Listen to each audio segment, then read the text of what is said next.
नमस्कार साथियों, स्वागत है आपका मूल मंत्रा क्लासेज में।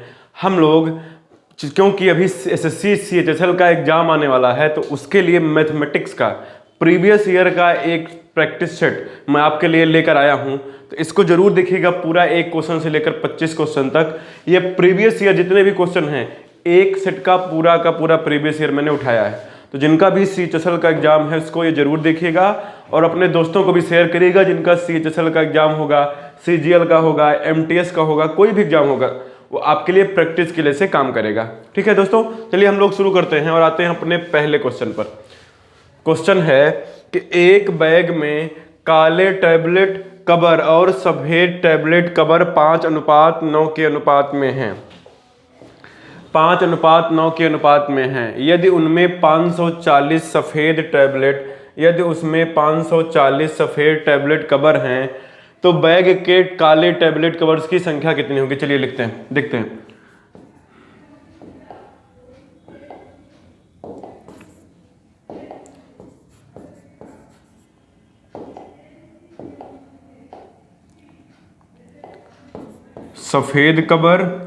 सफेद कवर और है काले कवर टैबलेट, काले कवर उसमें दिया गया है, सॉरी काले पहले,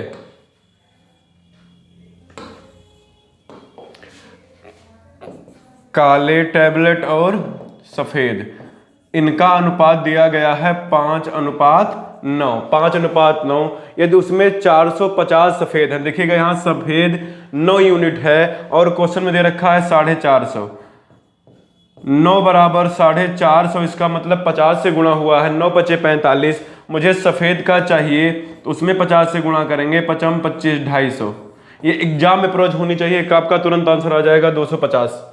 सही है, ठीक है। चलिएगा जैसे एग्जाम में करते हैं वैसे हम लोग इस प्रैक्टिस सेट को करने की कोशिश करेंगे। चलिएगा नेक्स्ट क्वेश्चन हम लोग पढ़ करें। अगर नेक्स्ट क्वेश्चन है, एक दशक में एक शहर की जनसंख्या 1,75,000 से बढ़कर 2,62,500 हो गई। जनसंख्या का औसत वार्षिक प्रतिशत बताइए। देखिएगा 1,75,000 थी, बढ़कर 2,62,000 हो गई। 1,75,000 थी। देख लेते हैं कि इन 10 सालों में कितना बढ़ी। तो 2,62,500 में से हम लोग घटा लेते हैं 1,75,000, ठीक है जी। 1,75,000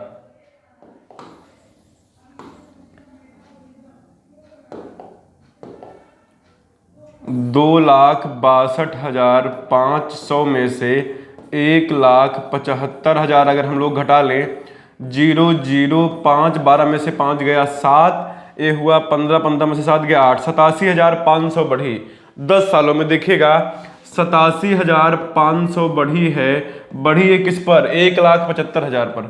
1,75,000 पर 10 सालों में मैं मान लेता हूं रेट, किस रेट से बढ़ी बटे 100। डबल जीरो से डबल जीरो खत्म, ये जीरो से जीरो खत्म हो गया। देखिएगा ये वाले जीरो से जीरो खत्म आया। आर बराबर 875 गुणे 875 डिवाइड बाई 175, ठीक है। 25 से दोनों कट जाएगा, 25 सत्ते 175, 25 तियां 75, 25 तियां 75 बचेगा कितना? 17। 25 तियां 75 बचेगा कितना? 7, मतलब 75 हो जाएगा। 15 25 पंचे 125, 7 बचे 35, 5%। Rate of interest 5%। सीधा आपका सॉल्व हो गया, ठीक है। चलिएगा बढ़ते हैं हम लोग नेक्स्ट क्वेश्चन पर। एक परिवार में 2 दादा दादी, 2 माता पिता तथा 4 पोते पोतियां हैं। दादा दादी की औसत आयु 67 वर्ष, माता पिता की औसत आयु 35 वर्ष तथा पोते पोतियों की औसत आयु 9 वर्ष है। परिवार की औसत आयु बताइए। जो औसत आयु होता है किसी की भी परिवार की, जो औसत किसी भी चीज़ का अगर मुझे औसत निकालना है तो यहाँ पर औसत आयु निकालना है, तो औसत आयु बराबर होता है परिवार कुल आयु का योग। ये लिखेंगे नहीं एग्जाम में, मैं समझा रहा हूं तब, बटे व्यक्तियों की संख्या। एक चीज ध्यान दीजिएगा, कितने व्यक्ति हैं? 2 दादा दादी, 2 माता पिता, 2 2 4 और 4 पोते पोतियां, कुल मिला के 8 लोग हैं। अब देखिए 2 दादा दादी, दादा दादी का औसत आयु 67 है, तो इनकी आयु का योग होगा 67 गुणे 2। फिर माता पिता की आयु का योग 35 है, तो होगा 35 गुणे 2। और बच्चों की आयु औसत आयु का योग है 9, बच्चे 4 हैं तो 9 गुणे 4, ठीक है। 67 दूना 7 दूनी 14, 7 दूना 14, 1 6 दूनी 12, 1 13, 134 और 35 दूना 70 और 36, 35 दूना 70, 9 चौक 36 बटे 8, जोड़ लीजिए। 8 6 14, 7 3 10, 3 13, 1 14 और 1 में 1 जुड़ जाएगा 2, 244, तो हो जाएगा, गलत जोड़ गया क्या, 6 4 10, सॉरी 6 4 10, 8 3 24, 30 वर्ष, ठीक है। 30 वर्ष मतलब ऑप्शन नंबर सी, ठीक है। ये भी क्वेश्चन हमारा सॉल्व हो गया। चलते बढ़ते हैं हम लोग नेक्स्ट क्वेश्चन नंबर 4 पर। क्वेश्चन ये है, अलजेब्रा का सवाल है कि 8x cube plus 27y cube plus 64z cube बराबर 27xyz। चलिए सॉल्व करते हैं। देखिएगा 8x क्यूब को हम लोग लिख सकते हैं 2x क्यूब, a क्यूब जैसा दिख रहा है, इसको लिख सकते हैं 3y क्यूब प्लस इसको लिख सकते हैं 4z क्यूब इक्वल टू, हम लोग इसको लिख सकते हैं, देखिएगा 3 दूनी 6, 3 दूनी 6 चौक 24, 24 3 72, इसको हम लिख सकते हैं 3 गुणे 72, क्या लिख सकते हैं 3 2x फिर 3y प्लस 4z लिख सकते हैं कि लिख नहीं सकते। देखिएगा 3 दूनी 6, 6 3 18, 18 चौक 72, देखिएगा a cube plus b cube plus c cube बराबर है 3abc। ये कब होता है, एक वेरिएबल आपने पढ़ा होगा, एक सर्व समीकरण पढ़ी होगी आपने, a cube plus b cube plus c cube बराबर 3abc होता है जब a plus b plus c बराबर 0 होता है। वो कैसे होता है मैं आपको बता देता हूं। क्वेश्चन तो खत्म हो गया, देखिएगा क्वेश्चन इसमें आएगा, ये 3abc जब होता है 2x plus 3y plus 4z बराबर 0। अच्छा, ऐसा कोई रिलेशन नहीं है, z को उस तरफ ले जाएंगे तो हो जाएगा 2x plus 3y equal to minus 4z। यही इस क्वेश्चन का रिलेशन है ये। लेकिन ये होता कैसे मैं आपको बता देता हूं। देखिएगा एक फॉर्मूला होता है, एक सर्व समीकरण होती है, a cube plus b cube plus c cube minus 3abc equal to a plus b plus c, a square plus b square plus c square minus ab minus bc minus ca। देखिएगा इसमें a plus b plus c बराबर 0 हो जाता है, तो ये पूरा term 0 उधर जाके हो जाता है a cube plus b cube plus c cube बराबर 3abc। तभी होता है जब a plus b plus c 0 होता है। वही सर्व समीकरण लगा के हमने बस इतना देर में सवाल सॉल्व कर लिया, ठीक है। ये आपका तुरंत सॉल्यूशन हो जाएगा। चलिएगा दोस्त, हम लोग बढ़ते हैं नेक्स्ट क्वेश्चन पर। देखिए, दो संख्याओं को 44 से विभाजित करने पर शेषफल क्रमशः 11 और 38 है।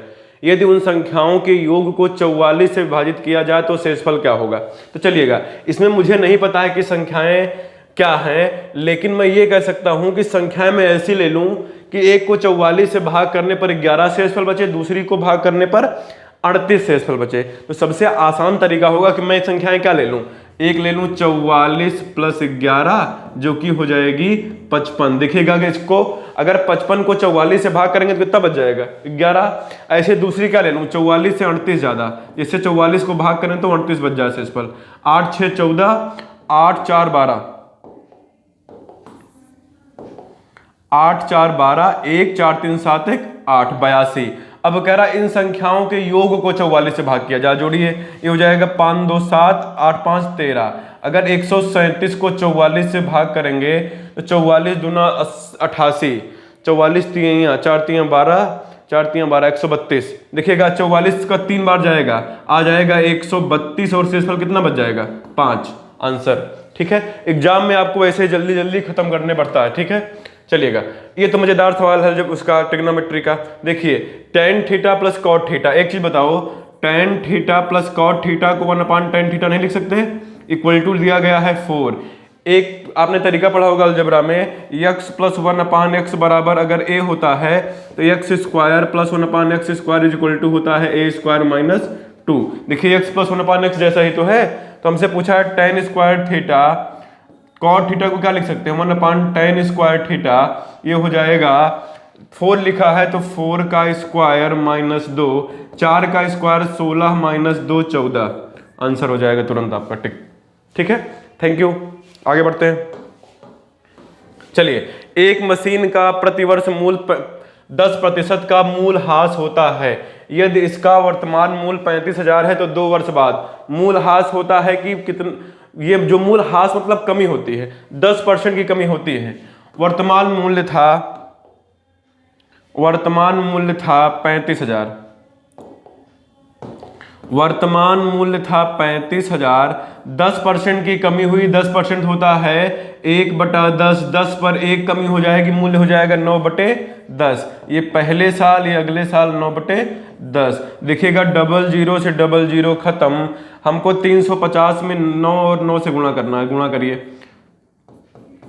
0 9 5 45 4, 9 5 45 4, 9 3 27 4, 9 5 45 हासिल 4, 9 3 27 4, 31 गुणे 9 0, 9 5 45 4, 9 1 कम 9 4 13, हाँ 1, 9 3 27 1, 28, 28,350, 28,350।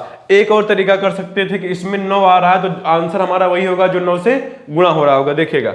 और 9 के गुणा का नियम क्या है, संख्या के अंकों का योग 9 से कटना चाहिए। 7 2 9 7 16 5, 16 5 21, हमारा आंसर नहीं हो सकता।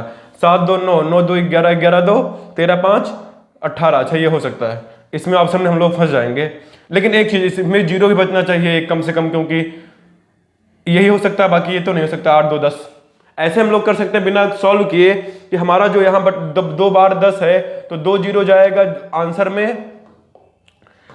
में 1 0 बच रहा होगा और संख्या 9 से कट रही होगी। ये 9 से कट रही, लेकिन 1 0 इसमें नहीं है। चलिए आगे बढ़ते हैं। चलिए, क्वेश्चन हमारा ये है कि दो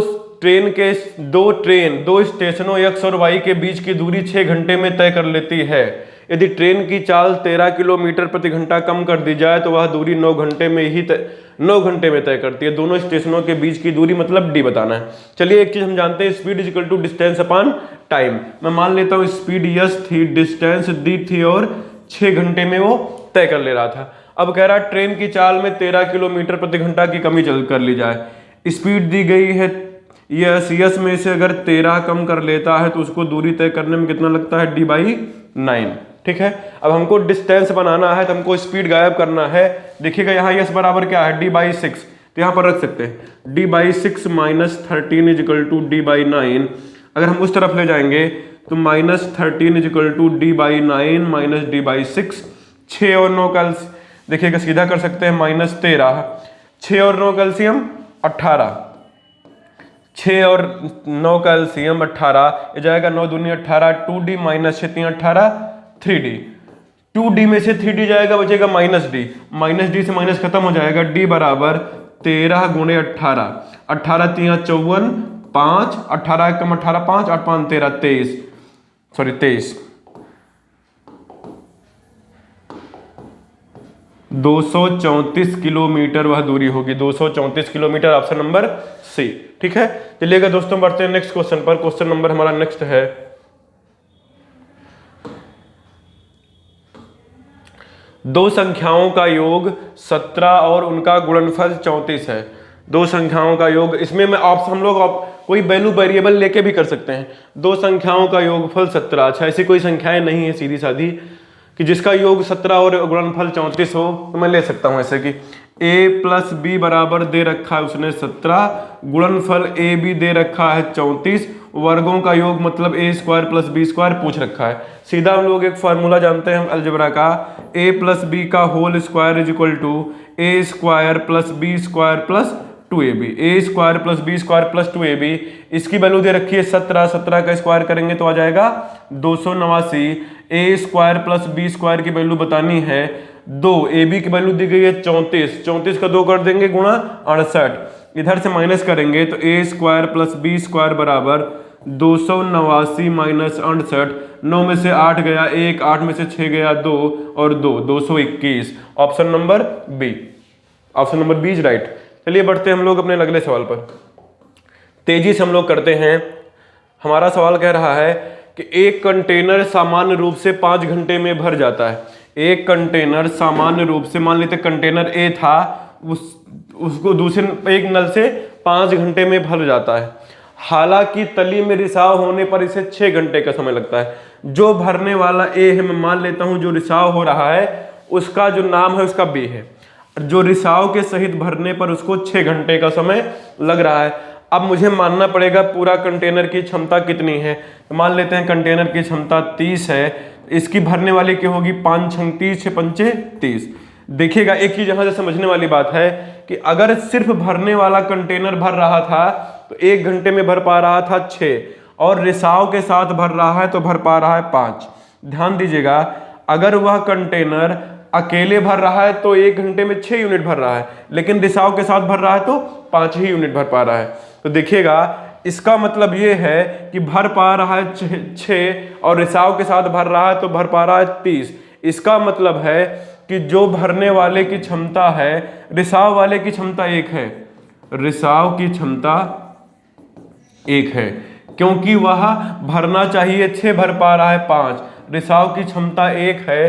अब कह रहा है यदि अवधि में कंटेनर को भरने की अनुमति नहीं है, कितने समय में खाली करेगा। देखिएगा 30 खाली करना है और खाली करने की क्षमता 30 है, तो 30 घंटे में वो पूरी तरह से खाली कर पाएगा। Option number B is right. ठीक है, चलिए बढ़ते हैं नेक्स्ट क्वेश्चन पर।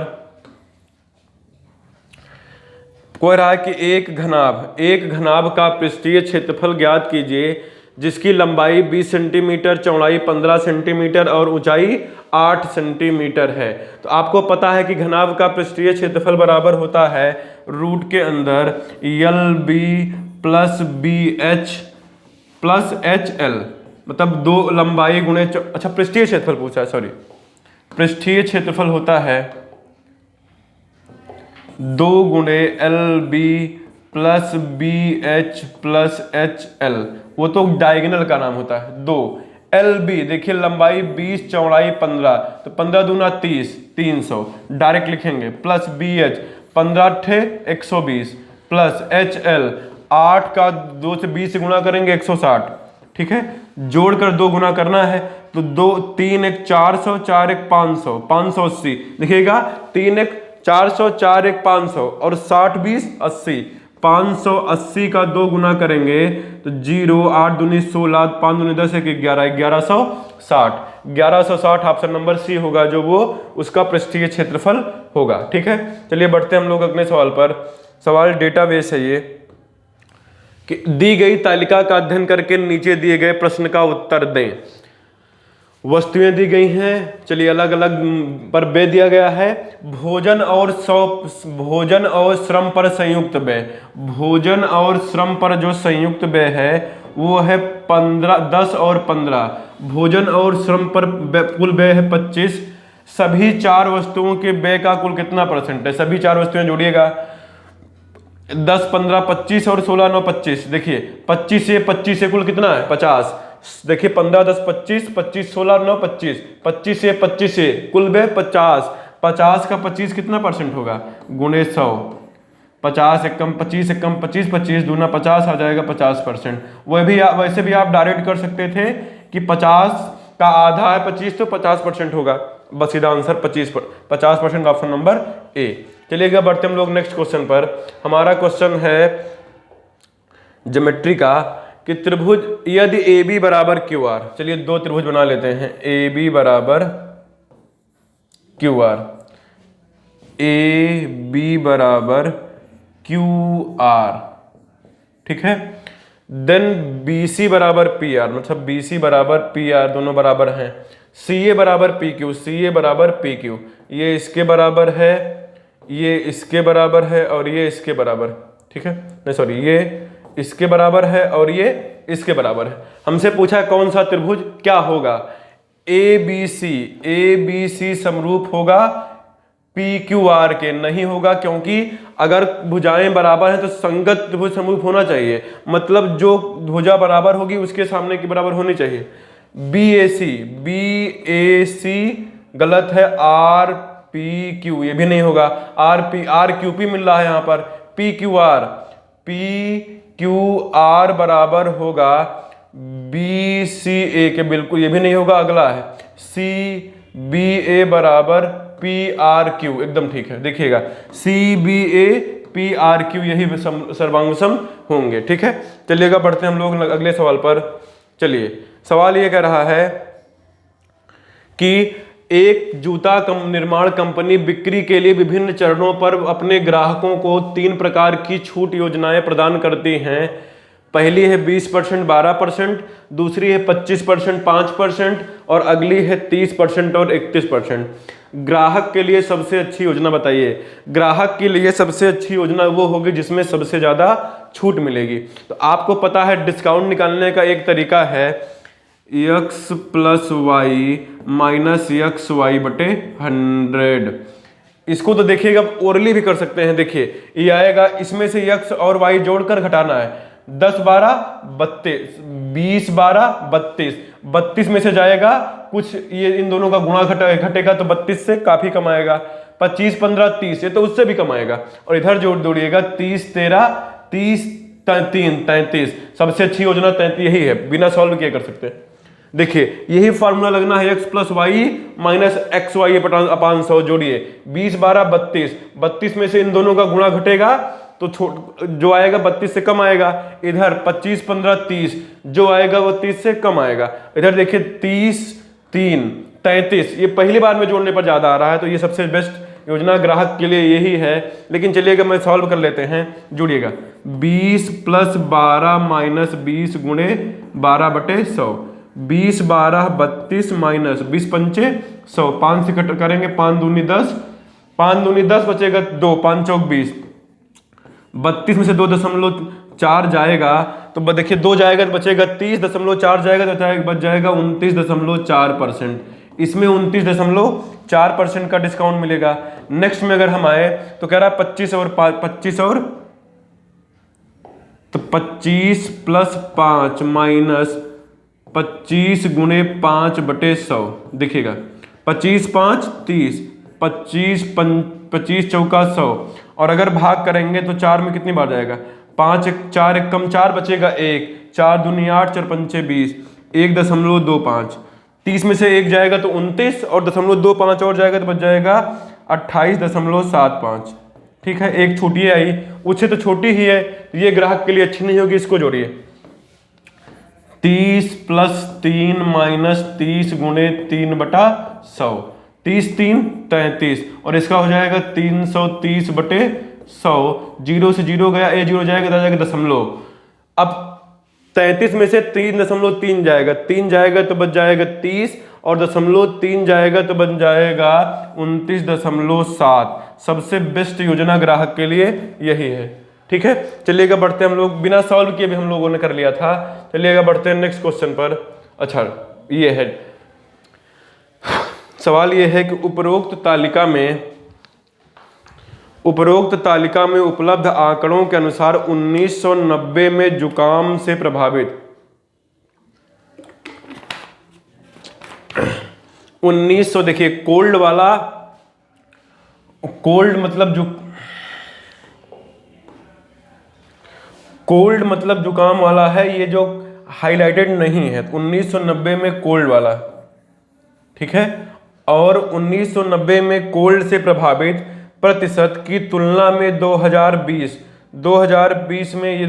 में कोल्ड से प्रभावित जनसंख्या में लगभग कितने प्रतिशत की वृद्धि हुई? देखिएगा यहाँ 2 और 4 के बीच में है, 2 और 4 के बीच में है। इसका मतलब 1990 में जुकाम से प्रभावित जो लोग हैं जुकाम से, वो 3 हैं। फिर 1920 में ये बढ़कर हो गए हैं 10, 1920 में हो गए हैं 10, तो पूछा लगभग कितने % बढ़ी है? 10 हो गए हैं। 1990 में है 3, 1920 में हो गए हैं 10, बढ़े हैं 7 बढ़े हैं 3 पर, तो परसेंटेज में 100 पे कितना बढ़ेंगे?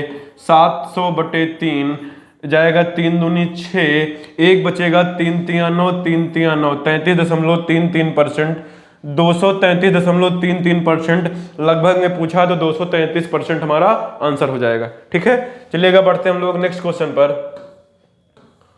हाँ, सवाल ये कह रहा है भी, मेंसुरेशन का क्वेश्चन है कि 21 सेंटीमीटर व्यास वाले गोले का पृष्ठीय क्षेत्रफल ज्ञात कीजिए। पाई बराबर 22/7 लेना है। गोले का पृष्ठीय क्षेत्रफल होता है 4 पाई आर स्क्वायर। गोले का पृष्ठीय क्षेत्रफल होता है 4 पाई आर स्क्वायर। इसमें व्यास दिया गया है 21 सेंटीमीटर। अगर व्यास डायगोनल 21 सेंटीमीटर दे रखा है तो त्रिज्या होगी 21 की आधी, क्योंकि त्रिज्या डायगोनल की आधी होती है। गोले का पृष्ठीय क्षेत्रफल बताना है, मतलब 4 पाई का मान 22/7 गुणे 21 आर का स्क्वायर मतलब 21/2 गुणे 21/2। चलिएगा सॉल्व करते हैं। 7 से काटेंगे तो 3 बार जाएगा और 2 से काटेंगे 2 दूनी 4 पूरा कट जाएगा। तो देखिएगा ये 21 तियाँ 63, 63 गुणे 22, 63 गुणे 22, 22 तियाँ 66, 6 आएगा। 22 छक्का 132, 132 में 6 जुड़ेगा, 132 में 6 जुड़ेगा तो 138, 1386 आंसर सही है सेंटीमीटर स्क्वायर। एग्जाम की अप्रोच आपकी ऐसे ही होनी चाहिए कि कम से कम लिखकर आप सीधा आंसर कर पाए। ठीक है मित्र, चलिएगा बढ़ते हैं अगले नेक्स्ट क्वेश्चन पर। अनिल अपने ग्राहक को एक टी शर्ट पर 15% की छूट देता है और उसे 25% का लाभ होता है। चाहे वो सीपी और एमपी वाला सवाल है। तो मैंने आपको कई बार बताया है प्रॉफिट लॉस पढ़ाते टाइम, या आपको पता भी होगा कि सीपी और एमपी में जो रिलेशन होता है, सीपी अपान एमपी, कॉस्ट प्राइस अपान मार्केट प्राइस होता है 100 माइनस परसेंट डिस्काउंट अपान 100 माइनस परसेंट प्रॉफिट। डिस्काउंट कितने का है? 15% की छूट, तो 100 में से 15 घटाएंगे आ जाएगा 85, और प्रॉफिट है 25% की। 100 में 25 घटाएं नहीं, 100 माइनस परसेंट डिस्काउंट पर 100 माइनस 100 प्लस परसेंट प्रॉफिट होता है। ठीक है, 125, 100 में 25 जोड़ेंगे 125, 5 से भाग करेंगे 17 और 5 से भाग करेंगे 25, मतलब कि कास्ट प्राइस 17 और मार्केट प्राइस 25। अब कह रहा है कि यदि 500 रुपए अंकित मूल्य 50 आया है और 50 की वैल्यू दे रखा है 500, इसका मतलब किससे गुणा किया है? 20। देखिए 25 दूना 50, 1 0, इधर भी 20 से गुणा कर देंगे, 17 दूना 34, 340, 17 दूना 34, 340। ऑप्शन नंबर डी इस क्वेश्चन का सही जवाब है। ठीक है, सीधा कर सकते हैं। 25 का मान 500 है, मतलब 20 से गुणा हुआ है। 17 का मान चाहिए, इसमें भी 20 से गुणा कर देंगे, सीधा हमारा आंसर आ जाएगा। चलिएगा बढ़ते हैं नेक्स्ट क्वेश्चन पर। एक घन का विकर्ण 24 सेंटीमीटर है। एक घन का विकर्ण 24 सेंटीमीटर है, इसका संपूर्ण पृष्ठीय क्षेत्रफल बताइए। तो घन का जो विकर्ण होता है वो होता है √3। a बराबर दे रखा है 24 सेंटीमीटर, तो a बराबर होगा 24/√3। सीधा यहां से भी लिख सकते हैं। अब एक चीज बताइएगा, मैं √3 से ऊपर गुणा कर दूंगा तो मुझे सीधा वैल्यू मिल जाएगी 24 की। √3 से सीधा गुणा कर दूंगा, देखिएगा √3 का गुणा 3 हो जाएगा, 3 × 8 = 24। a बराबर 8√3, और जो घन का संपूर्ण पृष्ठीय क्षेत्रफल होता है वो होता है 6a²। 6a² मतलब 8√3 का स्क्वायर 6, 8√3 का स्क्वायर 8 का स्क्वायर 64 और √3 का स्क्वायर 3, तो 8 गुणे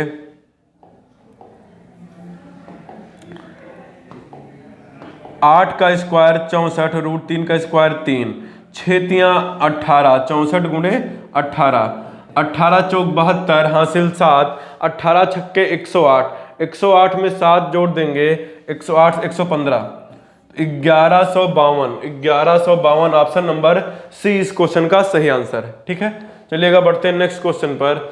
और देखा है कि यदि डिग्री फ़ारेनहाइट को डिग्री सेल्सियस में परिवर्तित किया जाए तो सूत्र दे भी रखा है। C बराबर F/9, C बराबर 5/9 F-32 है, तो C के 30 होने पर देखिएगा, सीधा इसने तो बहुत आसान कर दिया है आपके लिए। एक रिलेशन दे रखा है जो फ़ारेनहाइट और सेल्सियस में होता है, C =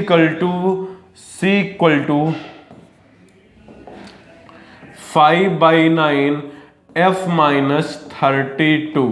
ठीक है, C के 30 मतलब C 30 होगा, तो 5/9 F-32 32। अगर अब करेंगे 5 छंग 30 और 6 9 9 छंग 54 और 30 इधर माइनस में इधर आएगा तो प्लस हो जाएगा इक्वल टू एफ 4 2 6 और 5 3 8 86।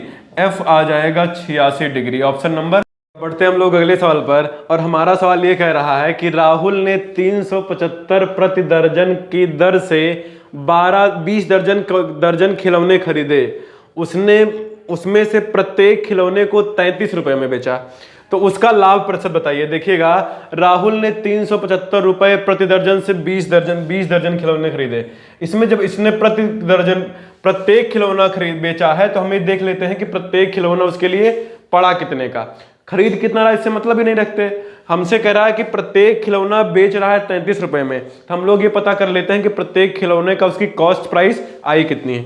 तो 375 रुपए में उसने 1 दर्जन मतलब 12 खरीदे हैं। चलिए अगर मैं सॉल्व करने की कोशिश करूं तो 12 तियां 36, 12 तियां 36, एक बचेगा हो जाएगा 15, 12 एकम 12, 12 एकम 12 बच जाएगा 3, मतलब कि पॉइंट रखेंगे हो जाएगा 30, 12 दूना 24, 6 बचेगा, 12 पंचे 60। मतलब जो उसके खिलौने की प्रत्येक खिलौने के पीछे कॉस्ट प्राइस आ रही होगी वो आ रही होगी 31.25। अब उसने बेचा है 33 रुपए में, बेच रहा है 33 रुपए में, कॉस्ट प्राइस है सॉरी सेलिंग प्राइस है उसका 33। देखते हैं कितने रुपए का फायदा हुआ है। 31.25 पर जो उसका फायदा हुआ है, देखिएगा 31.25 से 33 पे जाना है, तो पहली बात तो 0.75 होगा तो 32 हो जाएगा, और एक मतलब कि हमको 1.75 का फायदा हुआ है। देखिएगा 31.25 0.75 ऐड कर देंगे तो 32 हो जाएगा, और 32 के बाद 1.33 सीधा दिखेगा गुणे 100, 2 अंक इधर दशमलव 2 अंक इधर दशमलव खत्म, 25 सत्ते 175, 25 एकम 25 बचेगा 6, 25 एकम 25 6 31 6 बचेगा, 25 दूना 50, 12 बच जाएगा, 25 पंचे 125, अब 25 से काटेंगे 25 पंचे 125, 25 चौका 100, 7 चौक 28/5 या हो जाएगा 5 पंचे 25 सॉरी 25 बच जाएगा कितना 3 और 5 छंग 30, 5.6%। 5.6% ऑप्शन नंबर ए इस क्वेश्चन का सही जवाब है। चलिएगा दोस्तों हम लोग बढ़ते हैं अपने अगले सवाल पर। सवाल ये है कि ए बी सी का औसत वजन 65 किलोग्राम है, मतलब कि और ए और बी का औसत वजन 62 किलोग्राम है। ए प्लस बी प्लस सी का अगर औसत वजन 65 किलोग्राम है तो जो इनका कुल वजन होगा 65 गुणे 3 होगा।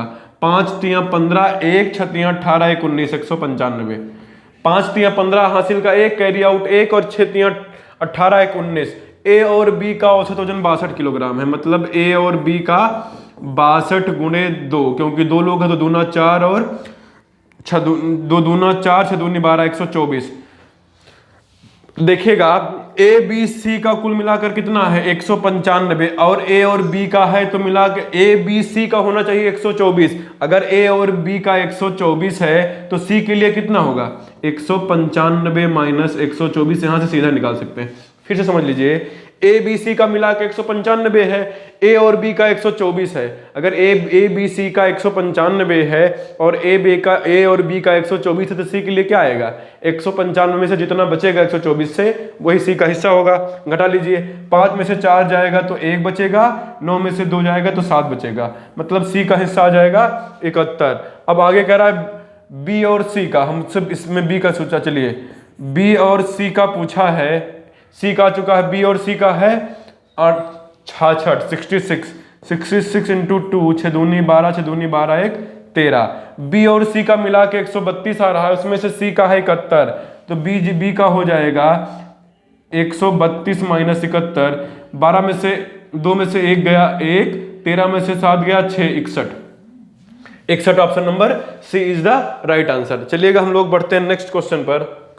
ये 12वां इधर कैसे आ गया, हाँ ये है दी गई तालिका का अध्ययन कीजिए और नीचे दिए गए प्रश्न का उत्तर दीजिए।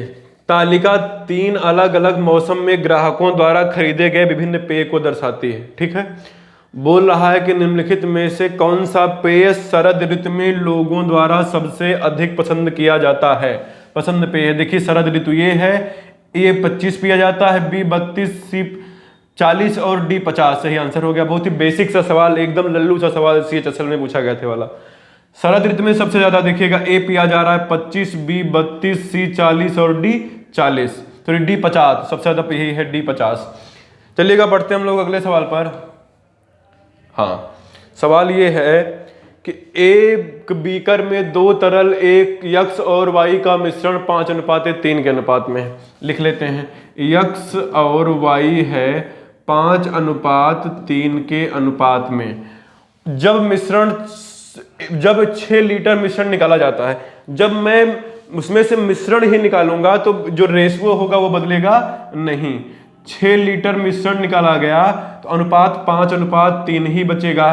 फिर कह रहा है कि वाई मिला दिया गया, मतलब 6 लीटर मिश्रण निकाला गया और इसके स्थान पर वाई मिला दिया गया, मतलब जितना मिश्रण निकाले उतना वाई मिला दिए। अगर इतना वाई मिला दिया गया 6 लीटर, देखिएगा मिश्रण में से 6 लीटर वाई 6 लीटर मिश्रण निकाल करके 6 लीटर वाई मिला दिया गया, तो जो मिश्रण की कुल मात्रा थी वो नहीं बदली। ठीक है, अब मिश्रण का अनुपात 5:7 हो गया, 5:7 हो गया। देखिएगा हमने मिलाया है अगर वाई तो यक्स मिश्रण नहीं बदलना चाहिए और देखिएगा बदल भी नहीं रहा है, यक्स नहीं बदलना चाहिए और बदल भी नहीं रहा। पहले भी 5 था, अभी भी 5 था। वाई मिलाया मैंने कितना यूनिट, 3 से 7 हुआ, मतलब कि हमने मिलाया 4 बराबर है 6 के। पूरा मिश्रण कितने का है, 7 5 12 का, तो आ जाएगा 4 3 12, 6 3 18, मतलब कि मिश्रण कितना था 18 लीटर। मिश्रण शुरू से लेकर के आखिरी तक 18 लीटर था, क्योंकि मैंने 6 लीटर वाई मिश्रण निकाल के 6 लीटर वाई उसमें डाल दिया है, तो मिश्रण की कुल मात्रा नहीं बदली। अब हमसे पूछा क्या है कि बीकर में आरंभ में कितने लीटर यक्स था। देखिए आरंभ में कुल कितना था, 5 3 8, 8 है पूरा 18 लीटर और यक्स था उसमें से 5। ठीक है, तो आ जाएगा 18 पंचे 90/8, 11 8 88, 2 बच जाएगा। 2 में भाग करेंगे तो 8 दूनी 16, 4 बचेगा, 8 पंचे 40, 11.25। Option number A. ठीक है, ऑप्शन नंबर ए सही है। हम लोग बढ़ते हैं अपने नेक्स्ट सवाल पर। ओह सॉरी, इस क्वेश्चन में 25 से 25 होने चाहिए थे, एक क्वेश्चन गलत था वो हम लोगों ने डिलीट कर दिया था, तो 24 था। जल्दी ही हम आपके लिए CHSL का नेक्स्ट प्रैक्टिस सेट लेकर आएंगे। जब तक SSC CHSL का एग्जाम होगा हम लोग प्रैक्टिस सेट करते रहेंगे, और इसको जरूर देखिए, अपने दोस्तों के साथ भी शेयर करिए जिनका भी SSC CHSL का एग्जाम है। ठीक है दोस्तों, थैंक यू सो मच।